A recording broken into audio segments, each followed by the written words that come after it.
귀한 나라 또 귀한 사역 하고 계신 귀한 선교사님들과 또 여러 디아스포라 우리 한인 성도님들 이렇게 이곳 말레이시아에서 뵙게 된 것을 영광스럽게 생각하고 또 귀한 집회자를 초청해 주셔서 정말 감사합니다. 온누리 교회는 선교에 헌신한 교회로 하용조 목사님 때로부터 시작해서 선교의 최우선 순위를 두고 목회가 곧 선교다. 선교를 위한 교회가 아니라 교회가 곧 선교다라는 그런 그 목회 철학 위에서 모든 성도님들이 교회적으로도 선교사 파송하고 후원하지만 또 이 각 순과 성도들 개개인이 보면 또 다 각자 또 성도님들이 선교적인 그런 그 삶을 살고 있는 것을 보면서 하여튼 저희 교회는 제가 제일 문제입니다. 저만 잘하면 되는 그런 상황에서 그 새로운 담임 목회자를 뽑을 때 저의 가장 큰 결격 사유가 있었는데 그것은 선교지 경험이 없었다는 거. 그래서 떨어질 뻔했습니다. 그래서 저와 그 최종 캔디데이트 되셨던 분은 선교사 출신이거든요.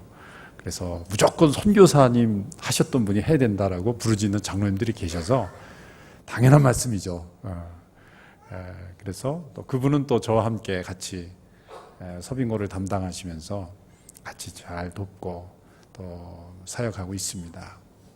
이 말씀을 왜 드리는가 하면 교회마다 또 부르심이 있는 것 같아요. 어떤 교회는 대학 청년들을 복음화하는 일로 부르심을 받고 또 어떤 교회는 이곳 이렇게 디아스포라 교회로서 이곳에서 선교사님들 돕고 또 존재 자체가 선교적 의미를 가지고 있는 보다 더 선교적 의미를 가지고 있는 이 디아스포라 교회로서의 부르심도 있는 것이죠. 우리의 믿음의 생활에 있어서 가장 중요한 확신이 몇 가지가 있죠. 구원의 확신, 하나님 나를 구원하셨다는 확신, 또 기도 응답의 확신, 내가 주님의 약속을 붙잡고 기도하면 들어 응답하신다는 그 약속, 사죄의 약속, 사죄의 확신, 예수 그리스도 안에서 나를 용서하셨다는 그런 굳센 그 새 언약의 용서의 확신, 우리의 삶을 인도하신다는 그 인도의 확신, 이런 확신 가운데 저는 한 가지를 더 추가하고 싶다면 그것은 이 부르심의 확신, 부르심의 확신이라는 것을 덧붙이고 싶습니다. 우리의 믿음이 절정에 이르렀을 때, 우리의 믿음이 흔들리지 않고 정말 하나님께서 사용하시는 믿음의 삶을 사는 분들을 보면 하나님께서 나를 어떠한 곳에 어떠한 모습으로 어떠한 사역으로 또 누구를 향하여 어느 시대에 부르셨는가에 대한 분명한 확신을 가지고 있는 분들입니다. 이것은 우리의 삶이 열매 맺는 신앙이 되기 위해서 아주 중요한 것이죠. 그러나 출발은 우리의 믿음부터가 하나님의 부르심으로부터 시작한다는 것을 우리는 기억해야 합니다. 조금 전에도 우리 찬양하셨듯이 우리가 하나님을 사랑하기 이전에 하나님이 먼저 우리를 사랑하셨다. 예수님 말씀하신 거예요. 너희가 나를 택한 것이 아니라 내가 너희들을 택하여 불러 세웠다라고 하신 것. 믿음은 우리의 선택으로 시작된 것이 아니라 하나님의 부르심으로 우리가 믿음의 자리로 들어서게 되었다는 것이죠. 오늘 우리 시대의 교회 위기는 이 교회라는 단어의 의미를 깨닫지 못하기 때문입니다. 이 교회, 헬라어로 에클레시아죠. 에크라는 건 from, 클레시아라는 called, 부르심을 받았다. 부르심을 받은 사람들이 교회인 겁니다. 이것을 교회라고 할 때 그 번역을 마틴 루터가 는 반대했죠. 처치라고 하는 이 독일어로 처치를 영어로 처치라고 번역되는 것을 반대했죠. 오히려 공동체로 부르심을 받은 사람들의 공동체로 번역해야 된다라고 주장했지만 루터의 의견이 받아들이지 않았다고 합니다. 교회라고 함으로써 우리가 이 부르심이라는 단어를 이 교회의 정체성에서 다 잊어버린 거죠. 그래서 오늘 이 시대의 교회 위기는 내가 교회를 선택하는 것이 되어버렸어요. 우리는 교회로 부르심을 받은 것입니다. 물론 지역과 또 교회 이름은 다를 수 있어도 내가 교회를 택하는 것이 아니라 내가 교회로서 부르심을 받았다는 것. 거기서부터가 교회의 정체성에 분명한 그 인식이 있어야 된다고 생각합니다. 우리 모두는 교회로 부르심을 받았습니다. 근데 부르심을 받은 것에는 목적이 있죠. 그 부르신 분의 뜻과 계획과 목적이 다 있습니다. 그것은 놀랍게도 각 사람마다, 가정마다, 교회마다 다르다는 거죠. 하나님께서는 부르시는 하나님이십니다. 끊임없이 우리를 부르십니다. 구원으로의 부르심이 있고 또한 구원받은 이후에 구원받은 백성들이 그 부르심 속에서 열매 맺어야 되는 열매로의 부르심이 있는 거죠. 구원으로의 부르심은 경험했지만 열매로의 부르심을 경험하지 못하는 성도들이 많습니다. 우리가 하나님의 부르심의 자리에 있을 때, 또 부르심에 온전히 순종할 때는 반드시 우리를 통해서 하나님은 열매를 맺으신다는 거죠. 이 열매로의 부르심, 이 구원으로의 부르심과 열매로의 부르심을 가장 잘 보여주는 인물이 바로 이 아브라함이라는 인물이죠. 아브라함의 생애는 하나님의 부르심으로부터 출발합니다. 그가 갈대아 우르를 떠나 가나안 땅으로 온 것은 그의 선택이 아니었습니다. 그것은 하나님의 부르심이었습니다. 하나님은 때로 나라와 민족을 떠나게 하시는 이 부르심을 통해서 일하시는 하나님이십니다. 여러분들도 이곳에 여러 가지 이유로 와 계시지만 선교사님들은 복음을 전하기 오셨고, 때로는 직장 때문에 오셨고, 때로는 교육 때문에 오셨고, 때로는 어떤 일들을 인해 오신 것 같지만 하나님께서는 우리 모두를 이곳에 부르셔서 이곳에 있게 하심으로 어떤 하나님의 특별한 계획을 이루시는 하나님인 줄로 믿습니다. 하나님은 특별히 디아스포라, 이 나라와 민족을 떠나게 하시는 이주를 통해서 일하시는 하나님 아니겠습니까? 예수님도 좀 넓게 보면은 애굽에 이렇게 어렸을 때 아주 유아기 때지만 애굽을 경험한 이주 경험을 하셨죠.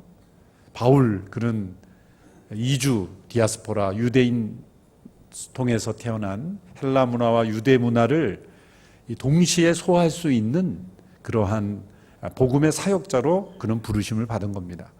그가 다소에서 자라날 때, 다소 중고등학교, 다소 대학을 졸업했는지 하여튼 다소에서 청소년 자라날 때 왜 내가 이곳에서 자라나야 했는지 그는 알지 못했을 것입니다. 그러나 하나님께서 그를 부르셨을 때 복음이 유대 문화에서 헬라 문화로 전해지는 그 브릿지 역할을 하는 일에 있어 신약의 3분의 2 정도를 사도 바울이 썼습니다. 헬라 문화의 복음이 전해지는데 결정적인 역할을 했죠. 하나님께서 그의 부모님의 삶을 또 그의 이주를 통해서 하나님은 새로운 일을 행하신 거예요. 오늘날 이 시대에도 이 말레이시아에서 자라나는 우리의 다음 세대들을 통해서 또 다른 바울들이 자라고 있음을 믿습니다. 아까도 김바울, 백바울 두 바울이 나왔는데 이바울, 최바울, 박바울 여러 바울들이 말레이시아에 사시는 우리 선교사님들 여러 교민들의 가정에서 새로운 이 바울들이 새로운 이 말레이시아와 이 이슬람권의 복음을 전할 수 있는 새로운 바울을 하나님께서 준비시키시는, 어쩌면 부모님은 생업을 위해서 살기 위해서 어쩔 수 없이 이곳에 왔다고 생각할지 모르지만 하나님이 부르신 그 자리에서 하나님은 우리가 생각하는 것에 상상할 수 없는 하나님의 놀라운 계획을 이루어가고 계신 줄로 믿습니다. 부르심은 우리의 선택이 아니죠. 아브라함의 이주는 그의 선택이 아니었습니다. 내가 선택할 수 있는 것이 부르심이 아니라는 거죠. 그럼으로써 이 부르심은 절대적인 것입니다. 하나님께서 부르셨는데 만일 안 간다. 또 안 갈 수 있다. 이건 있을 수 없는 거죠. 이건 하나님의 자존심, 하나님의 능력에 문제가 있는 거죠. 사람이 부르면 갈 수도 있고 안 갈 수도 있어요. 저희 뭐 많은 교육자들 중에서도 여러 지방, 해외 이런 선교지 교회에 좀 어려운 데 가라 그러면은 요즘은 설레설레 고개를 흔듭니다. 제가 이 권위가 없나 봐요. 한 목사님 계실 때는 알겠습니다 그러고 가더니 제가 불러서 이렇게 가면은 생각해 보겠습니다. 기도해 보겠습니다. 좀 그러더라고요. 사람이 불러서 뭐 일을 하려고 그러면 잘 안 돼요. 그런데 하나님께서 너는 이곳으로 가라라고 부르셨는데 아니요라고 한다면 하나님이 그래 그렇게 해라라고 말씀하실까요? 아닙니다. 하나님은 반드시 거기에 가고야 말게 하십니다. 하나님의 부르심이에요. 우리에게는 콜링이지만 하나님은 풀링이에요. 하나님 풀링이에요. 우리에게 콜링이지만 하나님 풀링, 잡아당기시는 거예요. 하나님이 잡아당기시는데 어떻게 되는지를 보여주는 게 요나서 아닙니까? 하나님의 부르심을 거역하면 일단은 하여튼 적어도 물고기 뱃속에 들어가요. 흑암의 깊은 바닷속에 들어가는 일들이 있을 수 있다는 거예요. 저도 부르심을 거절한 적이 있었습니다. 제가 대학 때 부르심을 받고 이제 합신을 입학해서 한 학기를 다니고 중간에 이제 학사장교로 군대를 가게 됐는데 이제 전역을 할 때쯤 되니까 그 자꾸 안 좋은 그 상상들이 나오는 거예요. 어렸을 때 그 목사님이 권사님 멱살 잡히면서 막 끌려가는 모습, 막 그 안 좋은 추억들, 교회의 안 좋은 모습들, 막 교회가 이전하는데 어느 권사님이 지금도 생생히 기억해요.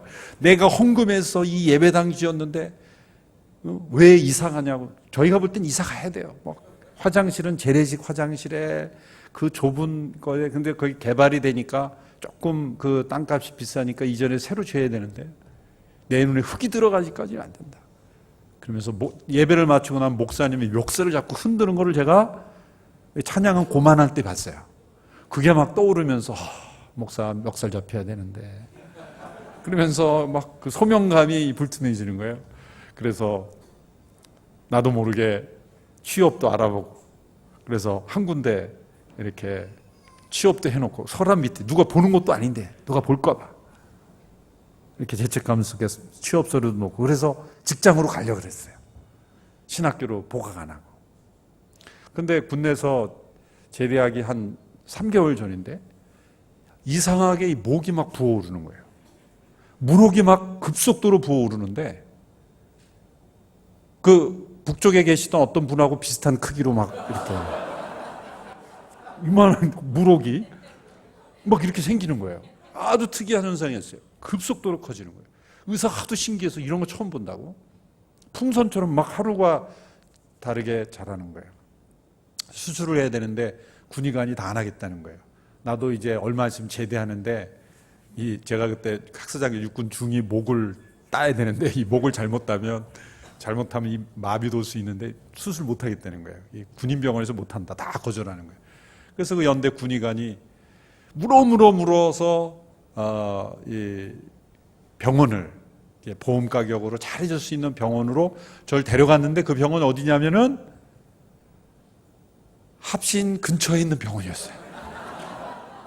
제가 한 학기 동안 열심히 지나다니며 야식도 먹으러 나가고 아니 대한민국에 병원이 그렇게 많은데 점점점 그 군의관이 저를 차를 태우고 가는데 이상하다 설마 그런데 바로 그 병원에 데려가는 거예요. 그리고 거기에서 수술을 하고 보름 동안 누워있는데 너가 왜 여기 누워있는지 아니. 긴급 수술로 저를 다시 부르시기 위해서 병원에 넣으신 거예요. 그래서 제 목에는 이 칼자국이 있습니다. 성도님들 오해하시는 분들이 많아요. 혹시 과거에 조폭이 아니셨느냐. 저는 하나님의 부르심을 거절할 땐 주로 칼로 임합니다. 칼로. 그래서 저는 언제 이쪽에서도 칼이 날라올지. 근데 그게 95%가 재발하는 그 물혹이라는데 지금도 재발하지 않습니다. 그렇게 급속도로 자랄 리가 없다는 거죠. 아주 신기한 현상이 일어난 거죠. 하나님이 부르심을 거절하면 적어도 칼 아니면 고래 뱃속 이런 것들이 등장하는 거죠. 하나님은 반드시 가게 하십니다. 가게 하세요. 자기가 고집을 부린다고 가지 않게 되면 그 하나님의 부르심이 아니죠. 어떤 의미에서는 부르심이 확실하지 않으면 한번 거절해 보는 것도 괜찮아요. 요즘은 하나님의 부르심을 본인이 하고 싶은 걸 부르심하고 이게 혼동하는 게 문제예요. 저희 신학교 다닐 때도 이 동기 중에서 하여튼 신학교 왔는데 너무 힘들어서 뭐 이렇게 하여튼 시험 때도 내려가서 기도하고 기도실에서 기도하고 막 이렇게 울부짖어 기도하는 거예요. 뭐가 그렇게 괴로운지. 하여튼 뭐 신학교 왔는데 뭐가 이렇게 막 꼬이고 뭐 안 좋고 그러는 거예요. 근데 어느 날 응답을 받았다는 거예요. 그래서 문제가 해결됐냐? 그랬더니 그게 아니라 하나님이 이렇게 말씀하시더라는 거예요. 내가 언제 너한테 신학교 가라 그랬냐? 하나님 부르지도 않았는데 자기가 가놓고 막 책임지라고 그러고 막 제일 비참한 거예요. 하나님의 부르심이 나의 선택이 앞서가지고 부르시지 않는 곳에, 부르시지 않는 영역에서, 부르시지 않는 일을 열심히 하면서 막 하나님 원망하고 하나님 왜 이러십니까? 내가 이렇게 하는데. 그럴 때 하나님이 조용히 말씀하죠. 나는 너 안 불렀는데. 그럴 때 얼마나 우리가 허망할 수 있을까? 그런데 정반대로 내가 선택한 게 아니에요. 나는 원치 않았어요. 정말 하고 싶지 않았어요. 그렇지만 부르심의 자리에 있을 때 시간이 흘러갈수록 분명해집니다. 더더욱 분명해져요. 확실해집니다. 하나님이 나를 부르셨는가 부르셨는지 않는지를 확인할 수 있는 방법은 두 가지입니다. 첫째로 어떠한 고난이 있어도 그 고난 속에 포기되지 않는 것이 부르심입니다. 힘들어서 포기된다는 건 부르심이 아닙니다. 너무나 그 일이 어려워 보여서 중단하고 싶어서 중단되면 그 부르심이 아닙니다. 부르시면 아무리 힘들고 어려워도 그 부르심은 반드시 그 고난을 뚫고 나갈 수 있는 그런 힘을 주시는 거죠. 오히려 고난 속에서 더 분명해지는 거죠. 그리고 고난이 능력이 되어 변하는 것이죠. 또한 부르심을 확인할 수 있는 두 번째 방법은 예전에 제가 할 수 없었던 그런 은사와 능력을 부어주신다는 거예요. 반드시 부어주십니다. 저는 정직하게 말씀드리면 청소년 이하 때까지는 다른 사람들 앞에서 말하는 걸 제일 힘들어하던 사람이었어요. 근데 요즘은 시간이 부족해요. 근데 저는 말을 잘해서 설교자 하는 게 아니라 저는 잡담을 많이 하거나 그냥 일상적인 대화를 많이 하면 머리가 어지럽고 막 쓰러집니다. 그런데 설교하고 말씀을 가르치는 것은 괜찮아요. 그래서 잡담 많이 하면 저는 막 쓰러져서 자야 됩니다. 어떤 막 코피도 날 수 있어요. 그렇게 약합니다. 그런데 말씀을 전하는 일을 하고 나면 괜찮아요. 저에게 없는 능력, 할 수 없는 것을 할 수 있게 해주시는 거예요. 그래서 부르심에 있어서 가장 이 조건에 해당되지 않는 것이 있다면 내가 그 일을 할 수 있느냐 없느냐입니다. 하나님이 부르셨다면 하나님이 할 수 있는 능력을 주시는 것이기 때문이죠. 내가 할 수 있느냐 없느냐보다 중요한 것이 하나님이 부르셨느냐 부르시지 않았느냐가 더 중요한 겁니다. 그것을 잘 우리에게 보여주는 것이 아브라함을 부르신 하나님이시죠. 하나님께서 이 아브라함을 왜 부르셨을까? 왜 그를 부르셨을까? 그 힌트를 우리에게 가르쳐주는 본문이 이 창세기 11장 27절부터 마지막 31절 2절까지의 내용입니다. 27절에서 이렇게 시작하죠. 데라의 족보는 이러하니라. 저는 창세기의 장절 구분을 다시 한다면 창세기 12장 1절을 27절부터 시작하는 것이 좋겠다고 생각합니다. 왜냐하면 창세기 구조가 이 족보의 구조죠. 톨레도트, 족보의 구조라서 족보가 시작할 때마다 새로운 어떤 문단이 시작이 되는 거죠. 그래서 데라를 소개하는 것이 아니라 사실 아브라함을 소개하려고 데라의 족보를 가지고 나오는 거죠. 예수님을 소개하기 위해서 마태복음 1장에서 아브라함과 다윗의 자손, 예수 그리스도의 그 족보를 설명하는 거죠. 데라의 족보는 이러하니라. 그리고 이 아브라함의 이 배경, 가족 배경을 우리에게 보여주고 있습니다. 이 배경을 통해서 우리는 하나님이 왜 아브라함을 부르셨는가, 그 이유를 엿볼 수 있는 그 힌트들을 발견할 수 있습니다. 첫 번째로 아브라함은 우상을 섬기는 가정에서 자라났죠. 그의 아버지 데라가 사도행전 7장 또 히브리서를 보면 갈대아 우리에서 우상을 섬기는 가정이었다. 우상을 섬기는 가정이었다. 그것이 하나님이 아브라함을 부르신 첫 번째 이유입니다. 좀 이상하죠? 믿음의 조상으로 불러 많은 사람들의 열방의 아비로 부르시면 믿음의 가정에서 부르셔야 되잖아요. 여러분, 욥과 같은 사람이 창세기 시대 아닙니까? 적어도 아브라함과 거의 비슷한 세대였을 겁니다. 하나님께서 그 시대에 믿음의 조상을 부르셨으면, 욥을 부르셨으면 더 맞았을지도 몰라요. 그런데 성경의 그 부르심의 내용을 보면 그 믿음의 조상이 될 만한 욥은 고난의 조상이 되었고, 고난의 조상이 되어 마땅한 아브라함은 믿음의 조상이 된 거예요. 욥과 같은 신실한 믿음, 그 당시에도 셋의 후손 가운데, 노아의 후손 가운데 경건한 욥과 같은 사람이 분명히 있었어요. 그러면 대대로 믿음을 잘 이어가는 그러한 사람 가운데 믿음의 조상을 부르는 것이 마땅한 것처럼 보입니다. 몇 대째 믿음의 가문에서 신실한 사역자가 나오는 것이 지극히 당연한 것처럼 보입니다. 그런데 하나님께서 지금 위대한 하나님의 사람을 부르실 때 그의 부모는 우상을 섬기는 가정으로 부르셨다는 거예요. 혹시 이 가운데 있는 선교사님 가운데, 또 때로는 목사님들 가운데 이런 생각을 하시는 분들이 있어요. 어떤 목회자는 대대로 몇 대째 믿음의 가문이라서 그 기도의 힘으로 그 선조들의 쌓인 기도 때문에 사역을 잘하는데, 우리 부모는 아직도 우상을 섬기고 있기 때문에 이 힘을 받지 못한다. 그건 전 또 하나의 미신이라고 생각합니다. 그 서울의 어느 유명한 교회 가보면은 담임 목사 뽑는 기준이 4대째 믿음의 가문이어야 돼요. 4대째. 3대도 안 돼요. 서류 전형에서 떨어집니다. 4대째. 저는 하나님의 부르심을 인정하지 않는 거라고 생각해요. 4대째 믿음의 가서 뽑아놓고 내쫓으려고 그렇게 그냥 싸우고 있어요. 앞뒤가 안 맞는 얘기죠. 당대의 믿음이라 할지라도, 때로 부모님이 믿지 않는 분이라 할지라도 아브라함을 부르셔서 믿음의 조상으로 세우셨다면, 하나님께서는 어떤 가정, 심지어 우상 숭배에 깊이 빠져있는 가정 속에서도 하나님, 위대한 하나님의 사람을 부르실 수 있다. 오히려 하나님은 역전을 좋아하시는 거예요.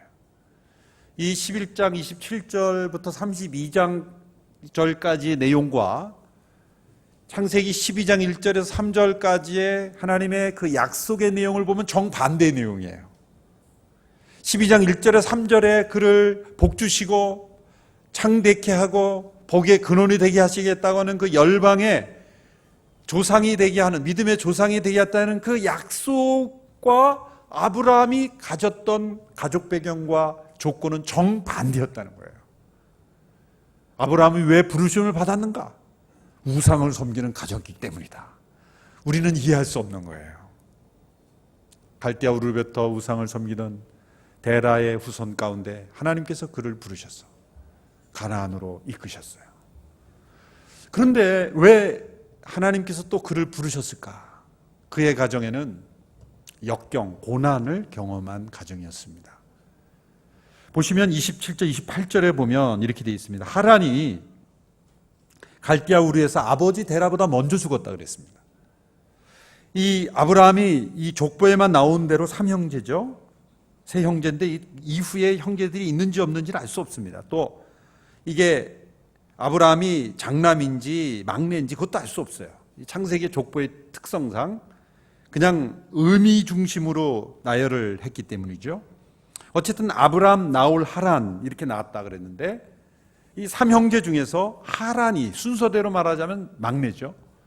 이 하란이 아버지보다 먼저 죽었습니다. 여러분, 한 가정에 있어서 제일 오래 살아야 할 가족이 제일 먼저 죽는 것은 그 가정에 극심한 고통과 아픔을 줍니다. 저희 교회도 아들이 먼저, 딸이 먼저, 대학생, 고등학생 때 먼저 그런 부르심을 받고 죽음을 경험한 가정들이 있는데요. 지금도 10년이 지났는데도 그 방을 바꾸지를 못하는 부모도 봤어요.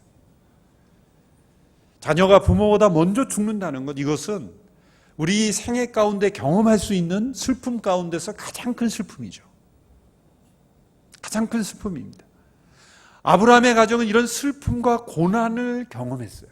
하나님이 언제 아브라함을 부르셨는가? 그 리스닝 포인트라고 말할 수 있죠. 그 리스닝 포인트를 추적할 수 있다면 저는 이 하란의 죽음 이후였을 가능성이 높다는 거예요.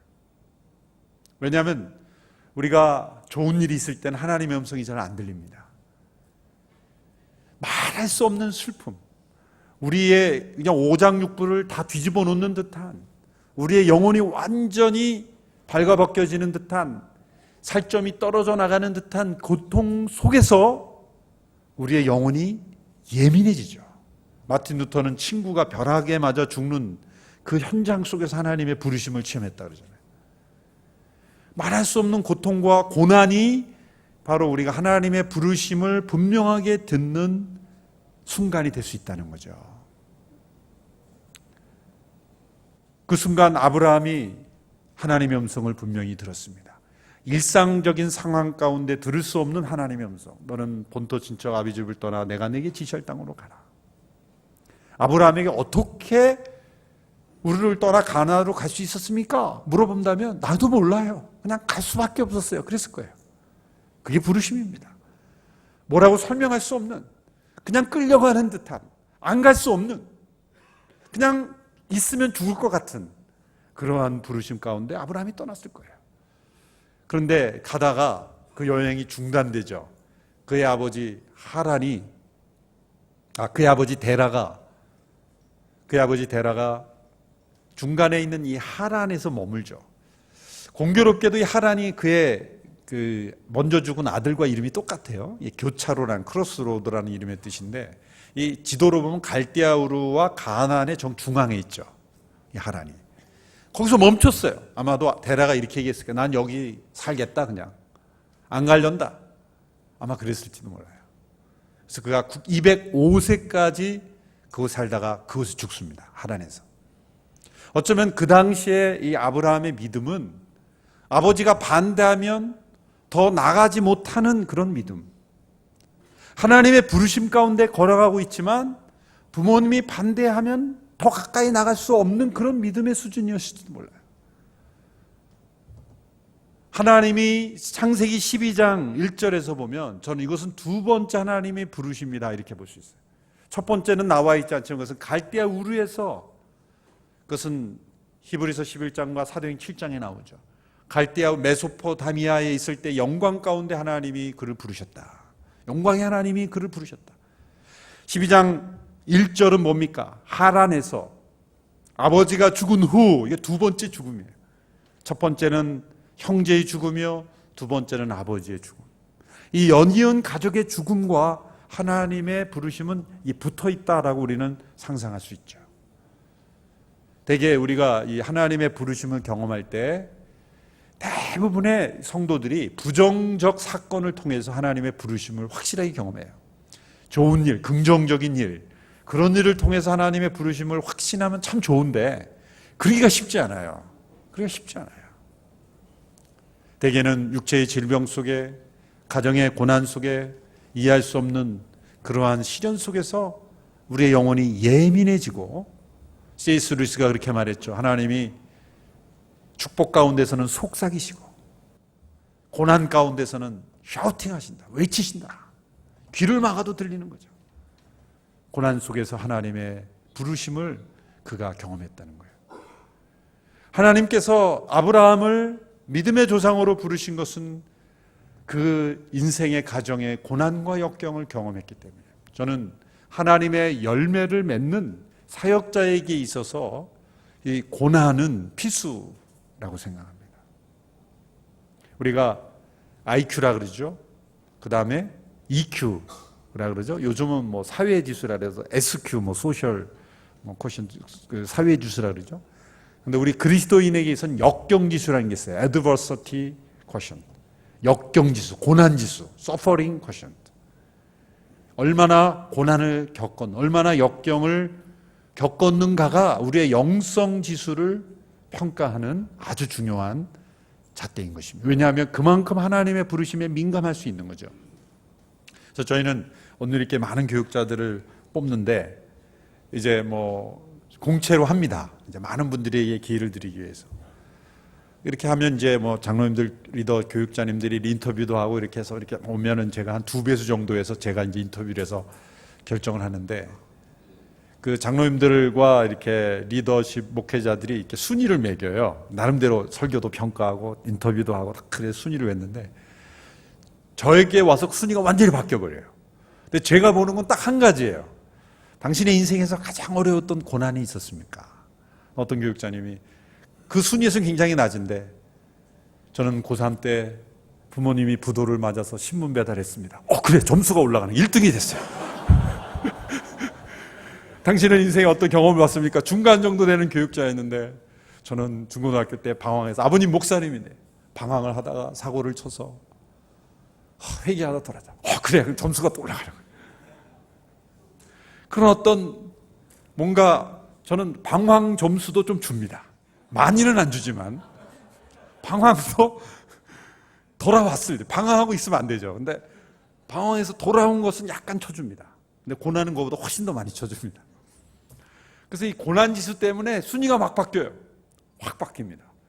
그래서 면접 때 점수가 제일 낮았던 사람이 1등으로 올라오기도 하고, 그래서 확 바뀝니다. 저는 고난과 슬픔을 경험해보지 않은 사람은 성도들의 고난과 슬픔을 과연 이해할 수 있을까?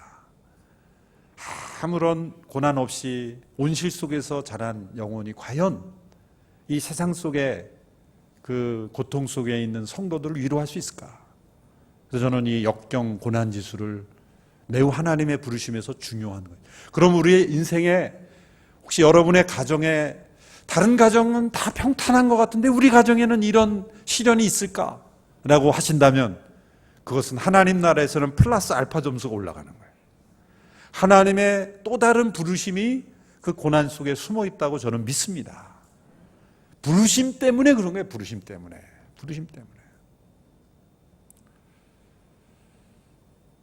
저도 돌이켜보면 어렸을 때 이 가정에서의 고난과 여러 가지가 비교적 젊은 나이에 이렇게 사역을 하다 보면 공감하는 능력, 함께 성도들의 마음을 이해하는 것이 고난 때문이 아닌가. 제 얼굴을 보면 별로 고난을 안 겪은 사람이라고 이렇게 생각할지 모르는데, 나름대로 그래도 많이 겪었습니다. 고난 지수, 고난 속에서 하나님의 음성을 생생하게 듣게. 그러므로 우리의 삶에 어떤 열등감을 느끼게 하는 어떤 요소, 우리에게 불완전하다고 여기고 이러한 것이 없었으면 좋았을 뻔했다라고 하는 그런 것들이 오히려 하나님의 부르시면 원료가 된다는 거예요. 그 세 번째 중요한 조건이 뭡니까? 아브라함과 사레는 아이를 낳지 못했다는 거예요. 30절에 보시면 이렇게 돼 있죠. 30절에 사레가 아이를 낳지 못하여 자식이 없었더라. 이것은 창세기 12장 1절에 3절에 창대한 족속을 이루겠다는 약속에 정반대되는 건 아닙니까? 여러분, 창대한 족속을, 큰 민족을 이룰 조상을 선택하려면 어떻게 해야 돼? 아이를 쑥쑥 빨리 잘 낳는 사람을 택하는 것이 맞지 않을까요? 인간적인 논리로 봐서. 근데 하나님께서는 아이를 낳지 못하는 가정을 택하셨어요. 왜 아브라함이 선택을 받았는가? 그 이유는 사레가 아이를 낳지 못했기 때문이에요. 이게 하나님의 부르심이라는 거예요. 아이를 잘 낳는 아내를 둔 사람은 다 면접에서 탈락한 거예요. 인간적으로 볼 때는 조건이 되는 사람들이 다 떨어진 이유가 뭘까요? 하나님께서는 능력 없는 자를 통해 하나님의 능력을 보이시고, 이것은 우리의 능력이 아니라 하나님께서 하신 일이라는 고백이 터져 나오는 사람을 찾으신 거예요. 그럼 우리에게 어떤 열등감을 느끼게 하고 부족감을 느끼게 하고 그 당시 아이가 없었다는 것은 엄청난 수치였다는 거죠. 오늘 이 시대에도 수치스럽게 여겨지는 그게 뭐가 있습니까? 저와 여러분의 삶 속에 나의 어떤 소위 스펙을 깎아먹는, 내 인생의 평가를 깎아먹는 어떤 게 있습니까? 그렇다면 기뻐하십시오. 하나님이 부르실 수 있는 자격이 된 거예요. 저는 그렇게 생각해요. 제 생각이 아니라 이건 아브라함을 부르신 하나님이시죠. 제가 담임 목회자 우리 온누리교회 청빙할 때 많은 목사님 중에서 이제 28, 9명 중에서 계속 뽑았는데요. 저는 영어 실력이 안 돼가지고 그 목회학 박사도 논문을 못 써가지고 영어 논문이 어려워가지고 그냥 논문 들어가지도 못해. 숙제도 몇 개 못 내가지고요. 미국에서 좀 있을 때는 좀 하는 것 같았는데 갑자기 들어오게 돼가지고 한국에 들어오니까 영어가 전혀 알파벳 순서도 기억이 안 나더라고요. 그러니까 무슨 논문을 쓰겠습니까? 근데 이제 담임 목회자 할 때 유수한 대학의 PhD 목사님들이 열 몇 명 있죠. 학위로 따지면 저는 일단 쫙 밀리는 겁니다. 되고 싶어서 경쟁이 아니라 논문도 다 못 쓰고 숙제도 다 못한. 근데 이제 제가 담임이 되고 어떤 교회에서 논문 표절 때문에 막 사고가 났었잖아요. 제 핸드폰에 막 문자가 난리가 난 거예요. 권사님들, 장로님, 집사님들이 목사님 논문 괜찮습니까? 막 이러는 거예요. 그래서 제가 이렇게 대답했죠. 저는 실력이 없어서 못 썼습니다. 할렐루야, 하나님이 함께 하십니다. 나는 실력 없어서 논문 못 써보고 칭찬받아보기 처음이에요. 제가 조금 써보겠다고 이상하게 썼었으면 저 또한 자유롭지 못했을 거예요. 솔직히 일세로서 논문 영어로 쓰는 게 완벽하게 한 문장에 4단어만 같은 단어 쓰면 표절입니다. 그 기준이. 사실 영어로 책을 읽고 완전히 새로운 단어로 만들어서 그 인문학, 특별히 신학, 우리 교회 목회학이 사실 뻔한 단어들 아니겠습니까? 쉽지가 않은 거죠. 사실 그게 어떻게 보면 저는 지금은 공식적으로 안 하는 것을 자랑스럽게 생각하는 제가 논문을 쓴다고 하면 완전히 기자들 앞에서 쓰는 걸 거예요, 아마. 언론이 아마 그 지도교수가 될 겁니다. 제가 논문 쓴다 그러면. 온누리교회 담임 목사가 쓴 논문 보자. 그러고 완전히 난리 날 겁니다. 지금 안 쓰는 게 하나님께 도움이 되는 거예요. 우리에게 있는 어떤 연약함, 그게 무엇이든지 간에. 사도 바울은 뭐라고 했습니까? 육체의 가시가 있었어요. 3번씩이나 간구했지만 하나님 고쳐주지 않았어요. 그런데 내 은혜가 내게 족하다. 내가 약할 그때고 강함이라. 이 말씀이 하용조 목사님의 삶 속에 너무나 정확하게 나타나요. 하용조 목사님은 걸어다니는 종합병원이었죠. 걸어다니는 종합병원. 37세부터 당뇨를 앓기 시작해서 고혈압, 당뇨, 간, 신장, 온몸이 안 아프신 데가 없었어요. 제가 비서실에 4년 정도 있었기 때문에 그 몸의 건강 상태를 너무나 잘 압니다.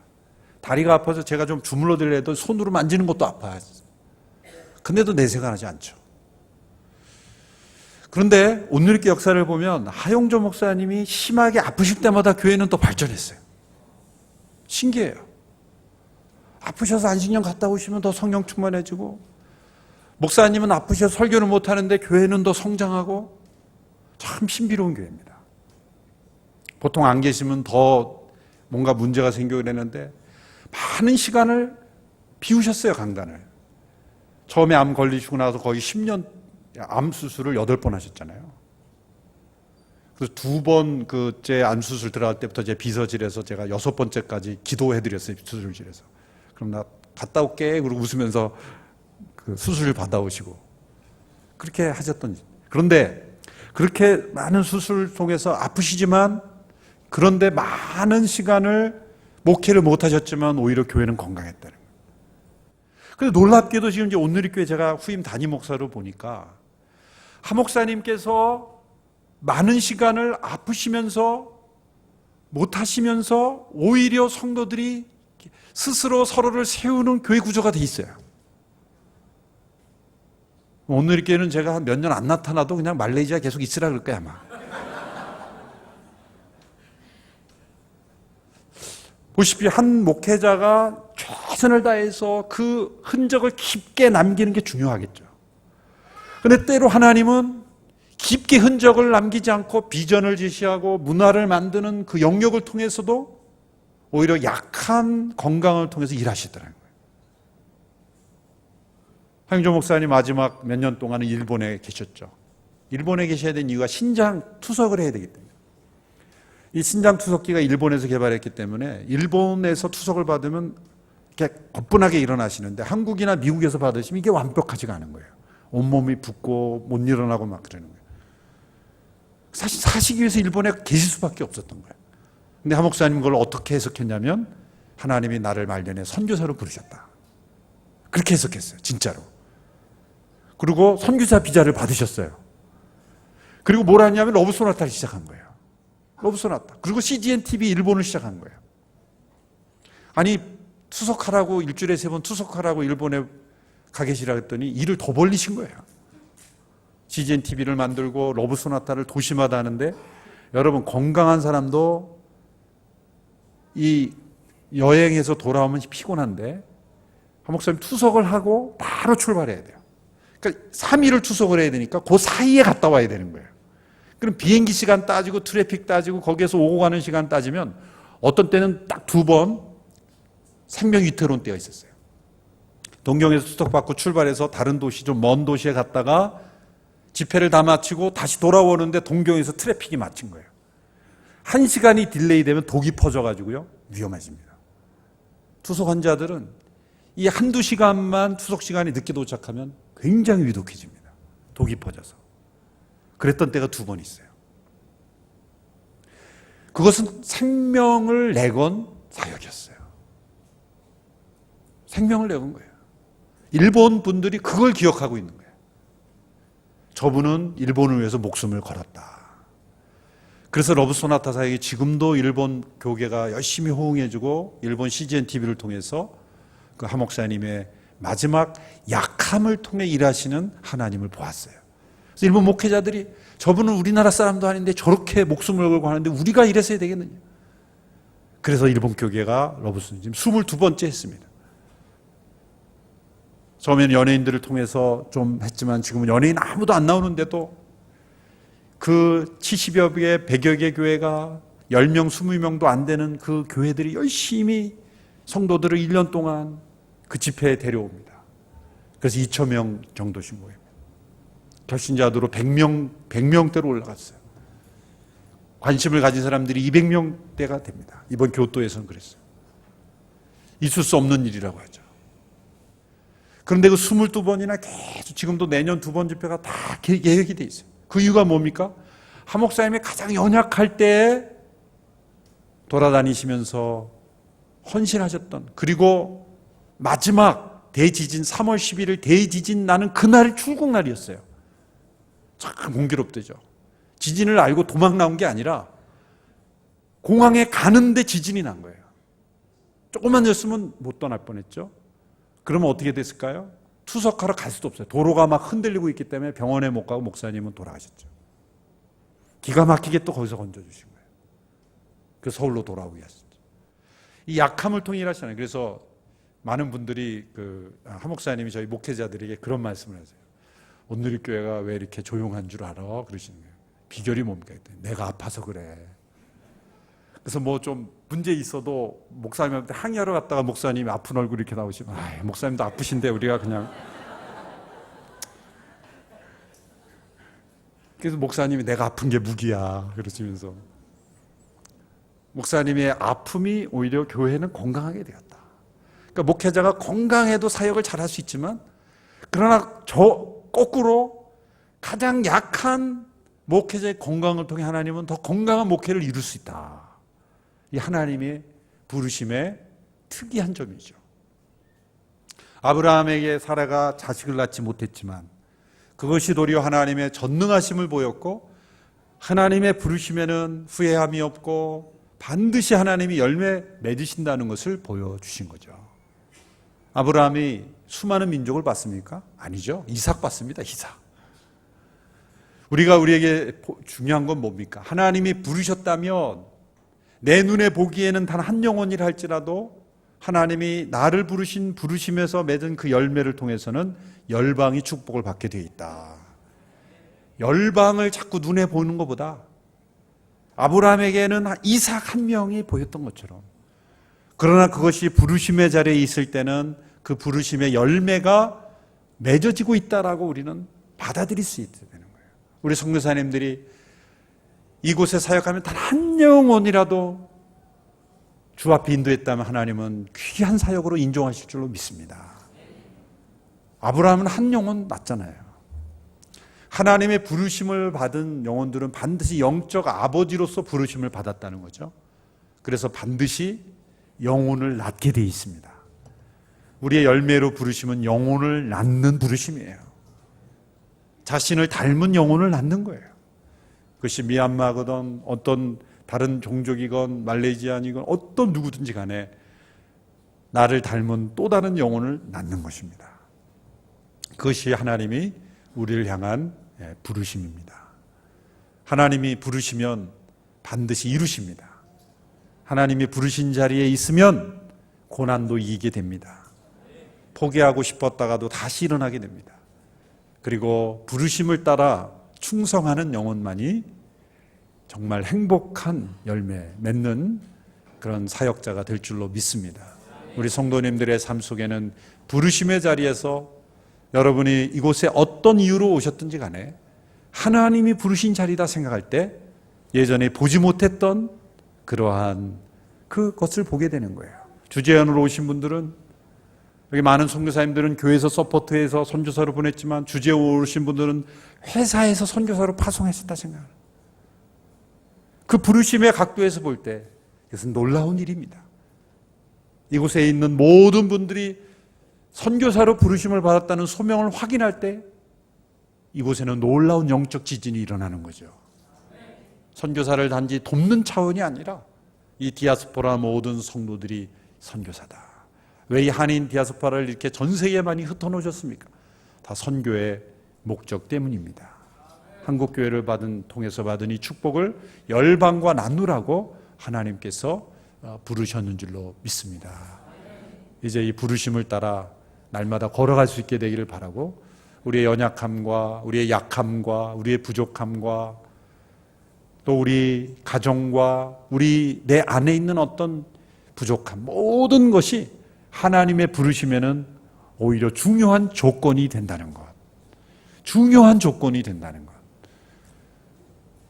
그것을 기억하시면서 하나님의 부르심을 따라 온전히 걸어가는 우리 모든 성도들이 되기를 축원합니다. 기도하겠습니다. 이 시간 합심하여 함께 기도하겠습니다. 하나님, 나를 향한 하나님의 부르심을 날마다 쫓아가는 저희가 되기를 원합니다. 나의 선택의 길이 아니라 하나님의 부르심의 길로